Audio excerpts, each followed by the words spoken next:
Welcome to the Lawyerist Podcast with Sam Glover and Aaron Street.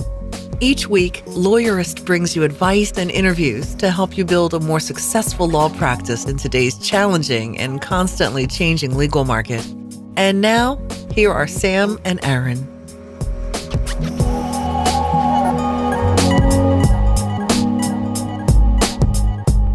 Hi, I'm Sam Glover. And I'm Aaron Street, and this is episode 120 of the Lawyerist Podcast, part of the Legal Talk Network.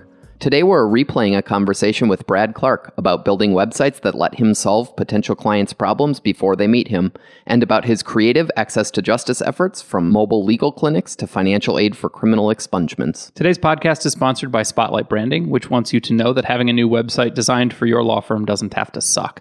Spotlight Branding prides itself on great communication, meeting deadlines, and getting results. Text the word website to 66866 in order to receive a free website appraisal worksheet. Today's podcast is sponsored by FreshBooks, which is ridiculously easy to use and packed with powerful features. Try it now at freshbooks.com/lawyerist and enter Lawyerist in the How Did You Hear About Us section. And today's podcast is sponsored by Ruby Receptionists and its smart, charming receptionists who are perfect for small firms. Visit callruby.com/lawyerist to get a risk-free trial with Ruby. So, Aaron, two events to announce today. The first is the third meeting of TBD Law. Yay! I know, I'm pumped. We're trying something a little bit different this time. Very different. Yeah, it's the dates, first of all, are August 27th to 29th. And instead of doing it at Filament, we are going to be doing it in rural Missouri. In cabins. In cabins. Summer camp for lawyers. Yeah, the way it's going to work this year is everybody's going to need to get there on time. We'll give everybody There being St. Louis. To St. Louis, yep. And we'll hop in a bus and have a big old road trip, 2 hours to these cabins outside of St. Louis. And I think it's going to be really cool. A different space allows us to do some different things. We've got some really neat ideas for structuring it differently.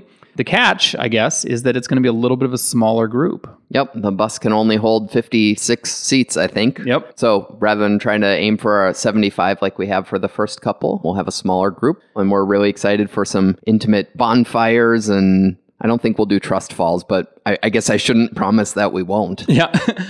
So if you're interested, and you should be, you should visit our website, and the application is at lawyerist.com/TBDlaw. And you do have to apply. That's not because we're trying to turn people off, but because the entire point of TBD Law is to get innovative lawyers together. And so we need you to apply and tell us why you're interested in going and a little bit about your firm so that we can try to figure out if it will be a good fit.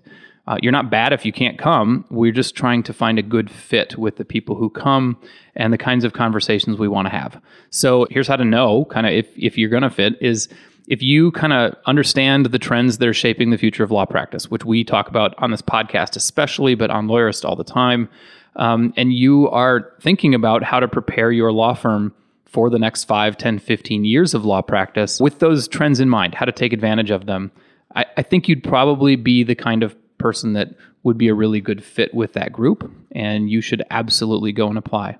And if you're even a little bit curious, just apply. The next thing that will happen is I'll call you and we'll have a conversation, and you can ask me more about it, and I can ask you more about your firm, and we'll get to know each other better and try and figure it out. And even if you end up not being a good fit, we'll know each other a little bit better, so that'll be cool. So please go to lawyerist.com/TBDlaw and apply. So Aaron, what's the second thing? The second event to announce is that you and I are speaking at the Minnesota State Bar Association convention on June 15th at the Mall of America. Oh my God. So exciting. Will we go on roller coasters? We should. Yeah.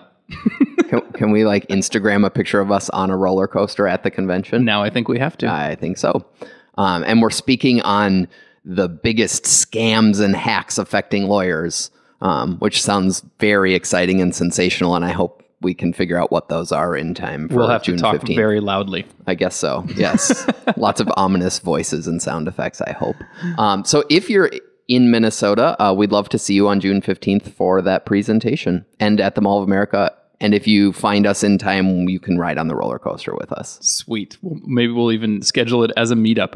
So with that stuff in mind, here's my conversation with Brad Clark, who was at the very first meeting of TBD Law. And I think this podcast is a really fun kind of jaunt down his experiments and what he's doing to bring in business and build his practice in a really kind of innovative way. Here we go.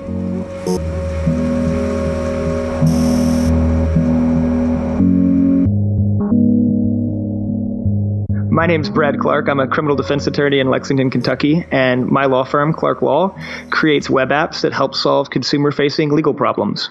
That's so cool, and thank you for being with us, Brad. I am excited to have you here. Tell me more about your firm, because you just described it as creating web apps, but there's a law firm and a practice behind that. So what does it look like? Absolutely. So my firm, it consists of me and my associate, Carolyn Allen, who's a first year out of law school. She started back in August, and she's doing fantastic work. But we do criminal defense work, primarily expungement and traffic and DUI in central Kentucky, northern Kentucky, and the Louisville area. So how long have you been doing this? I have been a criminal defense lawyer for 7 years. I started out at the public defender's office, and then I went on and I did death penalty work for 2 years specifically. Wow. And so when did you actually start your firm? My firm has been going since May of this year. Fantastic. So it's just the two of you guys now, and you're doing most of that, the criminal defense work, it sounds like. So cool. Where does your business come from? You know, it's almost 100% generated online using social media, AdWords. We do get referrals from my old public defender clients. We do get referral from new clients, but it's most of our marketing strategy has been online, and through earned media, we've gotten some really good media attention too. So I haven't checked in with some local criminal defense lawyers lately to see if this is still the case, but it used to be that the assumption was that you had to get yourself in like the jailhouse phone book. Here I think it's called the Blue Book, and that's the book of lawyers directory that is available to people who've recently been arrested. And that was like the whole thing, is you had to be in there. And everybody kind of poo-pooed online advertising because I guess they don't think people who've been arrested are able to search, which, I mean, so how does online marketing work if that's true? Well, a lot of our business is expungement, which are people that are, have been out of jail, have been out of trouble for 5 to 10 plus years. And so, I mean, that doesn't apply to that. But then as far as DUIs, there will be, some people that do call lawyers that night that, you are provided time to call a lawyer when you are arrested for DUI. But then there are a lot of people that they bond out the next morning and they're depressed and they're sitting on their couch and they're trying to research things online. And that's when the marketing happens. That's when the connection happens and the client contacts you. Gotcha. So that maybe it's a misconception that the time to do it, the time to strike, as it were, is basically when they're sitting there looking at the phone, wondering who to call. You got time, in other words. I think that there's merits to both. And, we have chosen this strategy because, quite honestly, it's what I know and what we're good at. Which always seems to work if you go with what you know. So one of the things I want to talk about is Unconvicted, which is unconvicted.com, which is your website. Is this just your firm website, or does it the front end for more than that? So Unconvicted is a service that's offered by our firm, and we have kind of a for-profit arm to it and a not-for-profit arm, and they kind of serve two different functions. So if I could have just a minute, Kentucky passed kind of sweeping expungement legislation in the last year, and for the first time basically ever in Kentucky, people with old low-level felonies and almost any misdemeanor can apply after a certain period of time to have the conviction vacated and then expunged, meaning the conviction will be voided from their record as though it never happened, and then it will be removed from from the public databases, and presumably is not supposed to show up in private background checks as well for pre-employment screenings. And so what Unconvicted was it was my attempt to make the process as easy as possible for people with old convictions to, be able to vote, be able to get their firearm rights back, be able to, serve on juries, and, more simply and more down to earth, just be able to get good jobs, get, access to federal funding for school. I've had people who couldn't go on school field trips because of an old conviction or even a dismissed case. We had a client who couldn't go on her daughter's field trip because she had a bad check case dismissed 10 years ago. And so it's a real opportunity to help people who have been kind of outcast from, mainstream society because of, old criminal convictions and things of that nature. Very cool. So you said there's two pieces to it, a for-profit piece and a non-profit piece. So what's the for-profit piece? What's the business model behind this? So for profit, we've developed a web app that allows people to go in and basically imagine TurboTax for expungement. It allows people to go in and answer questions in natural language about their convictions. And then based upon how they answer the questions, they'll be asked different questions. And it kind of walks them through a decision tree. And at the end of it makes kind of an assessment, not a determinative legal assessment. It'll say, we think that you're probably a good candidate based upon your responses, but we're going to double check it. And so the basic premise is it's kind of a lead generation tool, but it also helps people find, am I headed in the right direction or not? And so after they get that assessment, we pipe that information into our CRM. We use Zapier for that. And we screen the records manually, and we give them a call back if they qualify or if they don't qualify. And we just kind of explain to him, here are your options.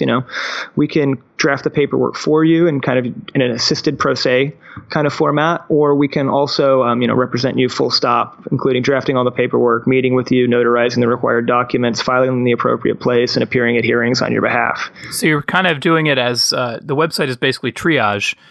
For people who want to find out. At our TBD Law conference, there was something maybe similar where lots of people need to know if they qualify for to be a dreamer under the DREAM Act, but that's not something that immigration lawyers can really charge for. So some lawyers there actually built a Q&A tool to help people figure out if they qualify. And it sounds like you're doing sort of the same thing. You can't really charge somebody $100 or $1,000 to tell them whether or not they're entitled to an expungement. So you just sort of automate that process as much as you can, right? Right. I mean, the idea is, to make the process as simple on both the client and the attorney as possible. And, we in exchange for them, using our tool and allowing us to contact them, we give them a free screening by an attorney and, tell them basically, we think you've got a good case or we don't. Which is obviously everybody's first question is, can I even do this? Right. And it's a way to basically offset some of that time that a lot of people traditionally would have spent, driving downtown, finding a place to park, waiting for the lawyer to just be told no. And we can do consultations much faster remotely and much larger volume. That makes a lot of sense. Would you call it a successful driver of business? I mean, you said most of your work comes from online, so it's kind of wondering, is this where it comes from? Yes, I would say 90% of our business comes from online, from our AdWords campaigns, our Facebook campaigns, and from the earned media. The Courier Journal, the paper of record in Louisville, ran us on the front page. USA Today picked it up, so we've gotten some really good press on it, and Very cool. it's been, and we do pretty good on YouTube too, surprisingly. Huh. So if somebody calls up your firm and wants to know if they qualify for an expungement, do you direct them to the website or do you run them through the tool over the phone?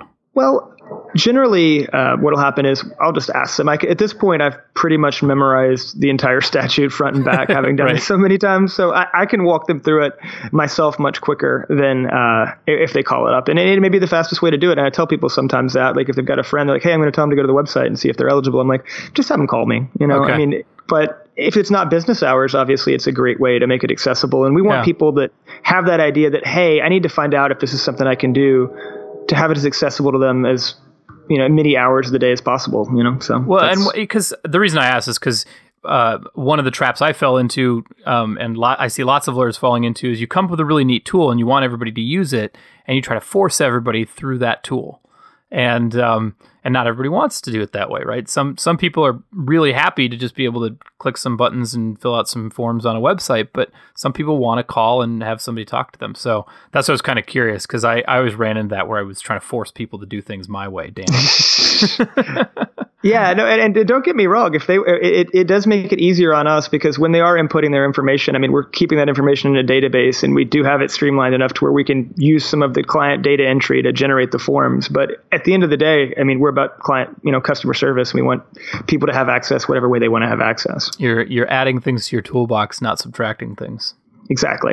So what's the nonprofit element to this then? This bill is an incredible piece of legislation. It gives lots of people a second chance, and it was passed bipartisan. And one of the sticking points that got it passed was, we have budget problems in Kentucky. We have a pension system that's massively underfunded. And one of the things that the legislator looked to do is they stuck a very hefty filing fee on these. It's a $500 filing fee to file a felony expungement in Kentucky. And it kind of goes without saying that people that are least likely to have $500 are the people who have to check the box that identifies them as a convicted felon every time they go to apply for a job. Yeah.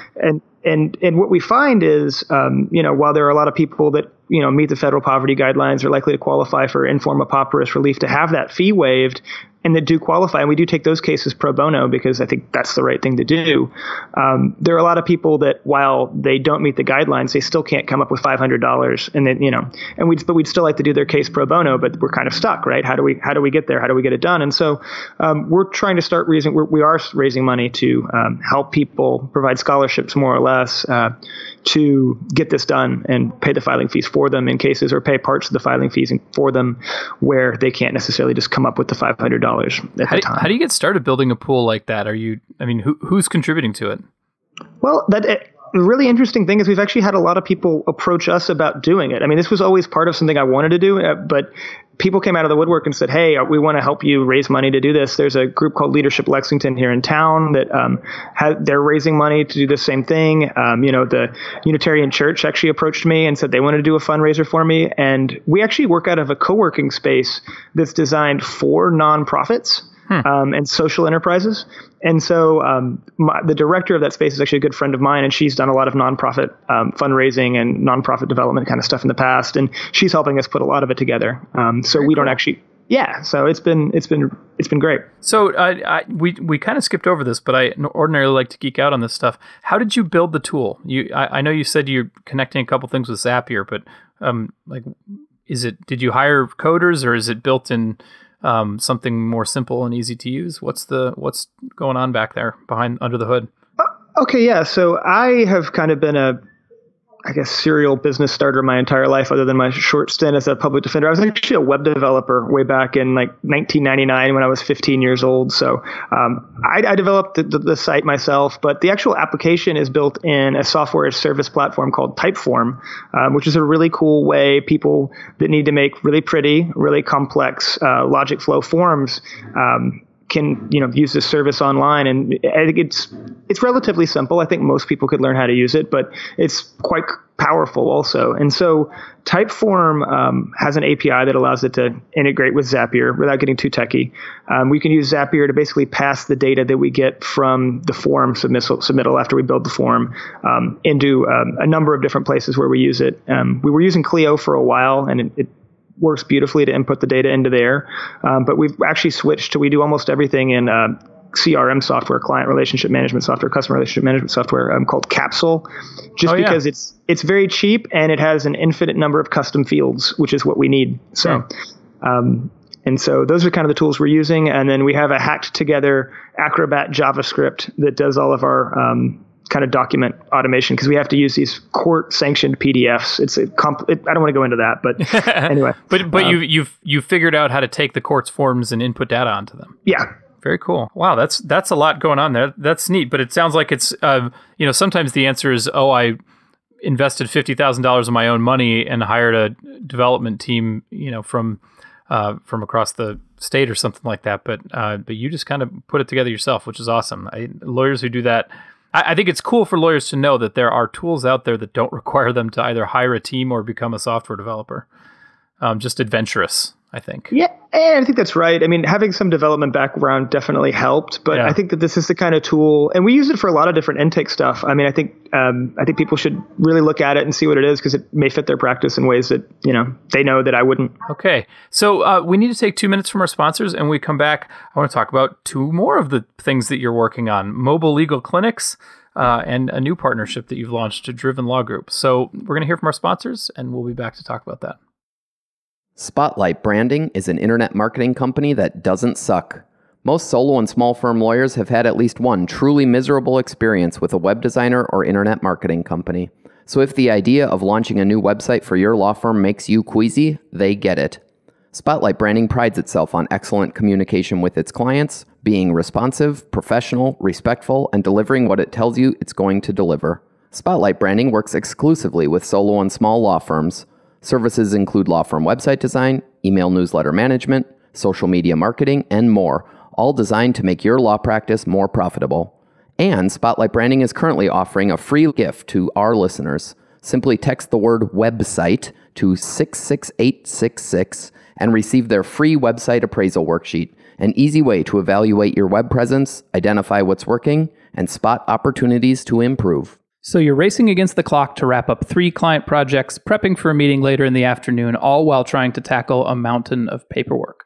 Welcome to modern life as a small firm lawyer. The working world has changed. With the growth of the internet, there's never been more opportunities for the self-employed. To meet this need, FreshBooks is excited to announce the launch of an all-new version of their cloud accounting software.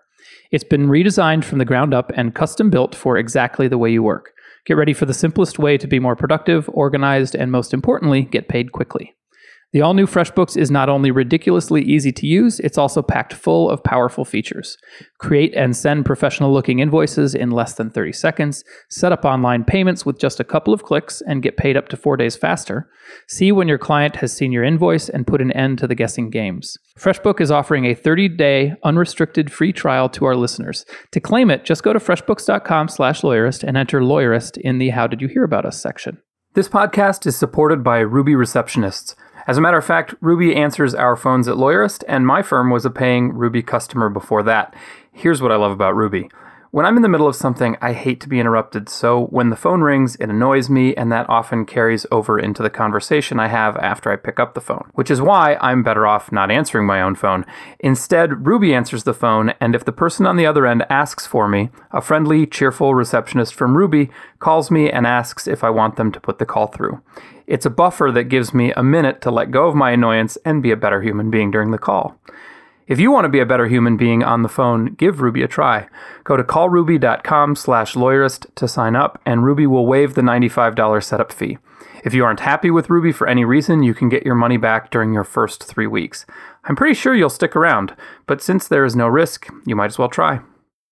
Okay, and we're back. And Brad, you just hinted to me while we were talking beforehand about you're working on some mobile legal clinics, which is interesting because I've always wanted to just like drop in and be a lawyer for free in a neighborhood or a park or a library or something. And usually it always seems to make sense to do it with more structure behind it. So I'm kind of wondering, how are you doing it? And what's it all about? Tell me what you're trying to do first. So what we're trying to do is kind of raise awareness of our mission and also just ultimately create a fundraising tool for our not-for-profit side. And so what we're doing is we're going to do kind of drop-in legal clinics in 5 or 6 different cities in Kentucky, starting next year, where we're just going to open up in an abandoned storefront or some kind of space that we can find very inexpensively. And we're going to just do pro bono expungements all day. We're going to do what we can to advertise it, through Facebook and our contacts with local media, chambers of commerce, those kind of things. And we're just going to set up basically a mobile expungement clinic. We don't need much. I mean, we can tether our phones to get to the database we need. All we need is a printer, and we're there. So very cool. That's kind of the plan. And our plan is, we have I have a good friend who shoots documentary films, and he's going to kind of follow us around and put together some web videos we can use and things we can use, hopefully to fundraise some more for the non-for-profit side. We may do a crowdfunding campaign once we get the video and those kind of things put together, but just kind of get out in the community and the parts of Kentucky that people don't normally think about going to, and, hopefully bring people, but, make people more employable, bring jobs back, those kind of things. And are you basically partnering with local organizations to do that? That's the plan right now. The University of Kentucky has an ag extension office who we're talking to too about potentially working with some of their local spaces that they have there. We're still trying to feel this out 100%, but it's just finding the right opportunities, the right fit, the right places to get the right publicity so the right people in the community turn out for these things so we can help as many people as possible. That's our goal. You've mentioned your mission and your nonprofit side a couple of times. Is that kind of baked into the way you conceive of your firm, that you're going to be doing civic stuff as well as for-profit stuff? And how do you decide how much of each to do and all that kind of stuff? That's a very good question that we're still kind of trying to answer, right? It obviously right now we're doing almost 100% for-profit stuff, the startup phase. It scaled very quickly. I had to hire another lawyer to bring them on full time. And, now that we're adjusting to that, we're kind of seeing what our revenue stream looks like. We're getting an idea of, where we are. As I said before, when people would come in and they would meet the IFP level, we would do the cases pro bono just because, but we haven't had a huge number of people that qualify for that. I think primarily because of, how we advertise and how people find out about us being online. You do have to have some sort of device that can complete the form. It doesn't have to be an iPhone 7 or, the latest Android phone, but on some level, it's not going to be everybody that has access to it. And so now that we're in a position where we're profitable and, I'm paying myself and I'm paying my employee, and we're really looking at some of these questions about how can we, really fulfill that kind of double bottom line we have. How many people did we help and how much money did we make, and how can we, stretch and kind of give back for what the state and what the community has done for us, for taking on this kind of mission to make this as accessible and affordable as possible for everybody. I love what you just said. How many people did we help and how much money did we make? And there are two ways to, there are lots of different ways to increase the first number, right? How many people we helped. So, do you have like targets, or are you just sort of looking at it now and trying to figure it out?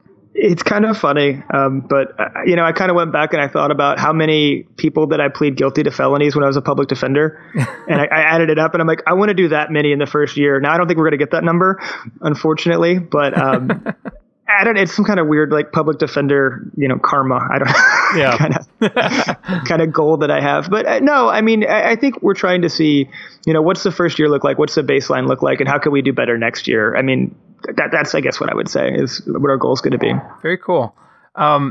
So let's touch on your more recent project that you launched. It's drivenlaw.com. And it sounds like you're trying to take the same general idea from Unconvicted to a different practice area, right? I think that's fair to say. It's another kind of lead generation tool where we offer free consultation remotely very easily to potential clients for traffic cases and DUI cases.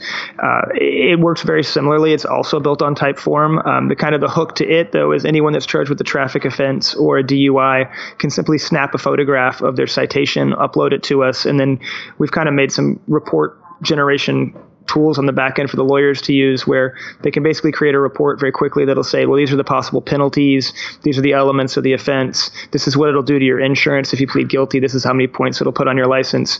Based upon our experience, this is what we expect the outcome might be. Here are some possible defenses that we may try and things we would investigate and things like that. And we provide that absolutely free of charge. And then it allows the potential client to then, they can schedule a phone call or a video conference with us. And then frequently we'll just follow up with them over phone too.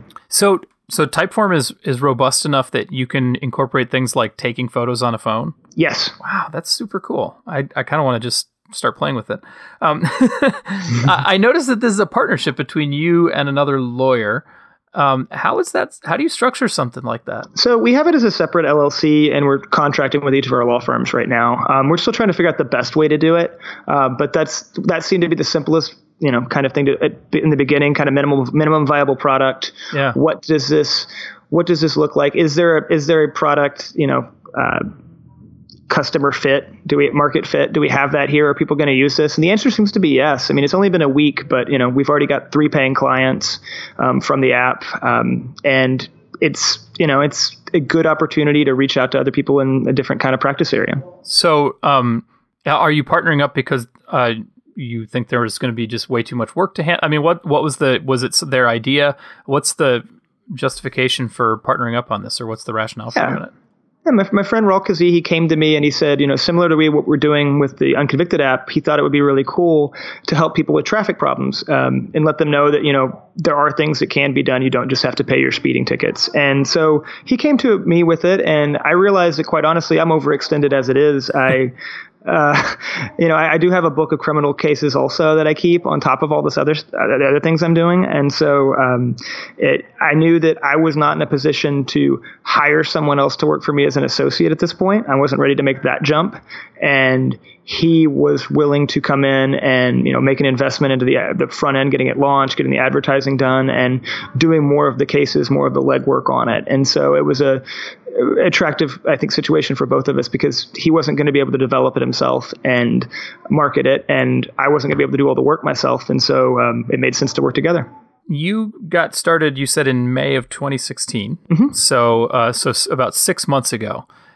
And you're already talking about being profitable, which is pretty impressive. I mean, I struggle with this. How do I ask people how they're doing without just, getting out a an income statement and hiring an accountant to assess the numbers. But I'm curious, like how you've been doing it for 6 months, and obviously you've been a lawyer for much longer. But how do you kind of assess the success of things, and how do you look forward and say where you think you're going to be at this time next year even? Well, I'm in a lucky situation in that, I jumped and I did this entrepreneur thing, and my wife has a good job and she's able to support us. But we are successful, and I think I expect that I'll make every bit as much money as I did last year being a capital defender. But ultimately, what's really been the most rewarding thing about this has just been getting to go do really cool stuff like this show and meet really cool people online and just kind of make new things and build new things. And that's why, don't get me wrong, there are 20-hour days. There are weekends where I wish I was with my son and I wish I was with my wife. But, overall, just getting to make the law firm that I would most want to work at, getting to make the job that I most want to have. The value in that is just, it's immense. It's undefinable to me, Well, and you obviously feel like you've proved the concept with Unconvicted, and it sounds like you're optimistic for drivenlaw.com.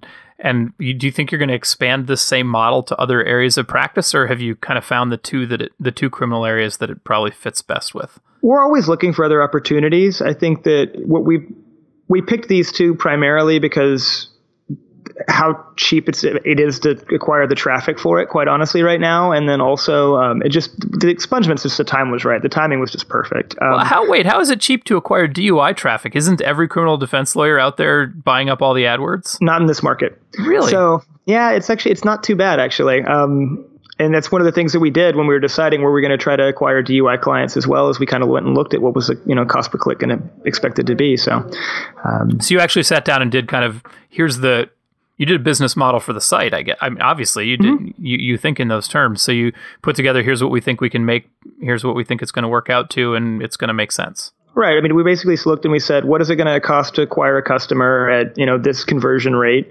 And then, what's our return on marketing investment going to look like? And then does it make sense to do that? And we said yes. And so far, our assumptions have bared out. Help me get my head around, what does it cost to produce something like Unconvicted or Driven Law?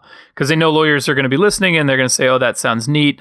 Maybe they'll check up Typeform and maybe they'll be adventurous enough to play with it. But the question is this all going to be worthwhile? So how do you value the cost of producing the app, the website, maintaining it? And then how do you balance that out against what you can expect to do? Well, if you can do the work yourself, like we have, it's actually not very expensive at all. Typeform, I think we pay $70 a month or $700 a year for if you buy it at a full year. And we use it across both sites. And then, we bought WordPress themes, and I did a little bit of custom PHP and HTML work on them, but it wasn't anything that someone couldn't learn if they wanted to, in a short amount of time. Yeah. And so I don't know.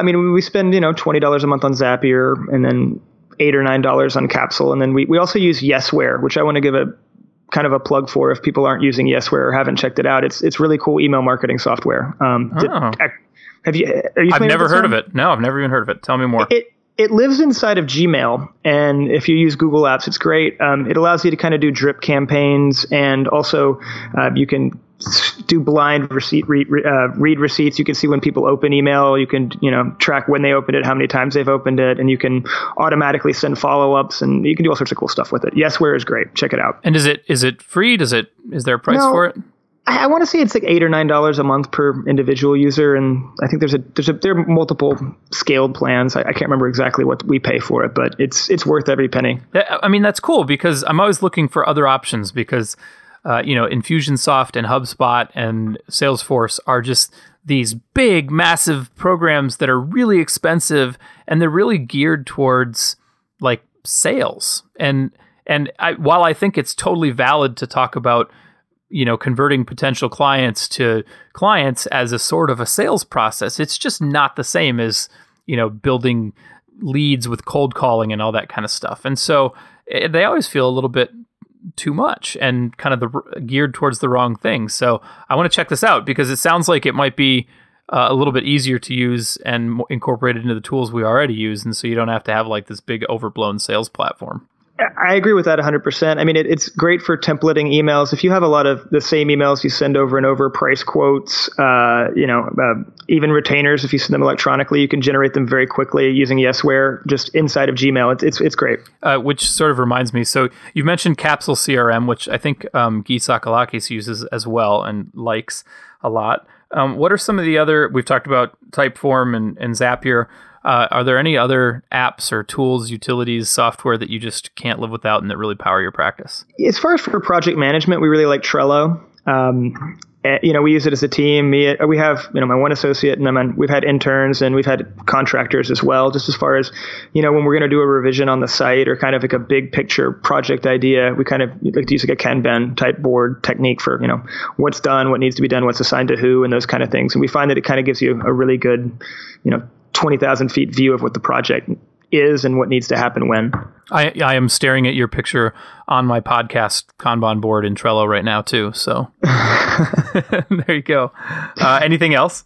That's really the kind of the core stack of what we're using right now. Obviously, the blog and the sites all run on WordPress, which I don't think needs my plug. I think everybody knows about WordPress. It's how great it is. Yeah. And that's really it. I mean, those are the major things that we use here. It's I've been noticing that there are people who are engaged in technology that strive to use as few tools as they can for the job, and there are those who try everything and can't stop playing with new utilities. And you seem like the former type, where you're striving for efficiency, not to know everything about everything. Oh, I mean, I'm one of those, productivity nerds. I like trying different things. I mean, don't get me wrong. I've tried and quit OmniFocus. I don't know how many times. Yeah. We ran MailChimp for a while, and it's good if that's what you need it for. We've tried a bunch of different solutions, and anything that has a free trial, I'm always willing to try it and give it a chance. We used Clio for a long time, and for storing client data. But we just realized we didn't need anything that heavy duty for what we were doing. We could do 90% of it in Capsule and Google Drive, and so that's what we dumped it.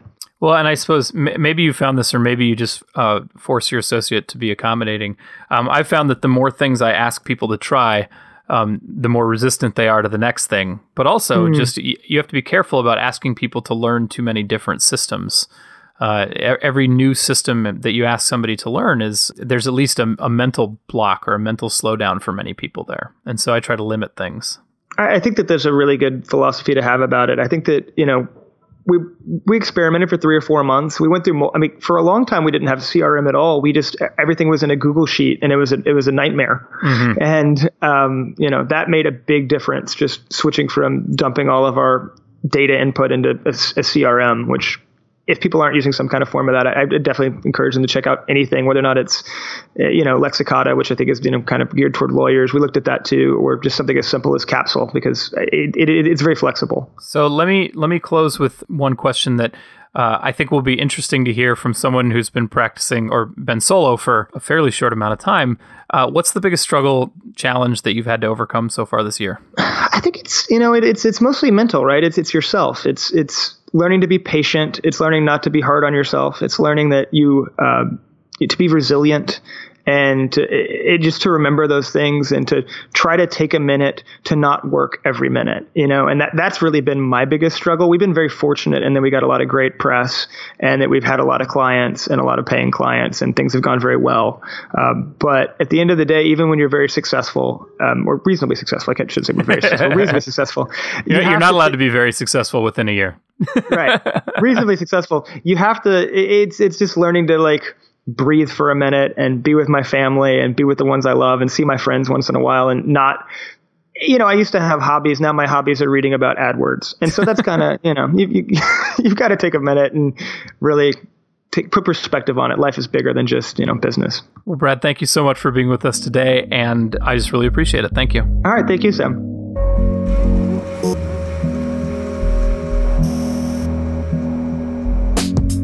Make sure to catch next week's episode of the Lawyerist Podcast. If you'd like more information about today's show, please visit lawyerist.com/podcast or legaltalknetwork.com. You can subscribe via iTunes or anywhere podcasts are found. Both Lawyerist and the Legal Talk Network can be found on Twitter, Facebook, and LinkedIn, and you can download the free app from Legal Talk Network in Google Play or iTunes. The views expressed by the participants of this program are their own and do not represent the views of, nor are they endorsed by Legal Talk Network. Nothing said during this podcast is legal advice.